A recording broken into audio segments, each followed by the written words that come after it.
এয়া হৈছে পিয়ালি পালেং আৰু পালেংখিনি মই এয়া ধুই মেলি আনি মানে বাস্কেটত তুলি ল'লোঁ আৰু আপোনালোকক ইয়াৰ ফুলবোৰ দেখাইছোঁ। ফুলবোৰ পাতল বেঙুনীয়া লগতে এইফালে কেৰাহী পাতি মই অলপ কেৰাহীতে গৰম পানী দিলোঁ। বহুতে তেল দিব পাৰে, মই তেল দি ভাল নাপাওঁ, সেইবাবে মই কেৰাহীতে এনেদৰে পানী অলপ দিলোঁ।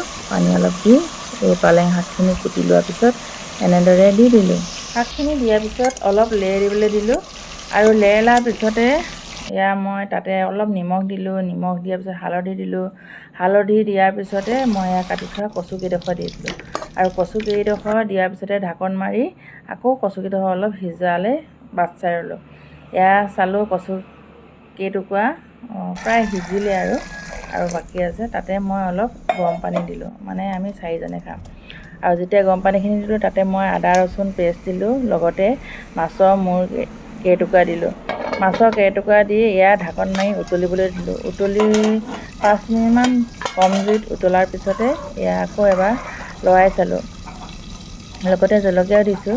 আপোনালোকে কিমান জলকীয়া খায় নিজৰ কথা। মই এটা জলকীয়া দিছোঁ। এটা জলকীয়াই বহুত পুৰে আৰু এয়া প্ৰায় পানী শুকোৱাৰ পিছতে এয়া মই নেমু ৰস চেপি ৰাখিছিলোঁ, তাই দিলোঁ আৰু নেমু ৰস চেপি ৰখাৰ পিছতে বৰ বেছি উতলাব নালাগে, মানে নমাই থ'ব লাগে আৰু নেমু ৰস দি বেছি উতলাব নালাগে।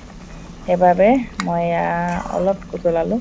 উতলাৰ পিছতে আৰু মই এয়া হৈ গ'ল পিয়ালি পালেং, মাছৰ মূৰ আৰু কচু দিয়া বইল শাকৰ জোল। আপোনালোকে এনেদৰে খায়নে? বহুতে যদি ডাইৰেক্ট বইল শাক নাখায়, আপোনালোকে অলপ তেল দি ভাজি ল'ব পাৰে শাকখন। আৰু কেনে পাইছে দেখিবলৈ, আৰু আপোনালোকে বনাই চাওক, খাই চাব এনেদৰে। ধন্যবাদ।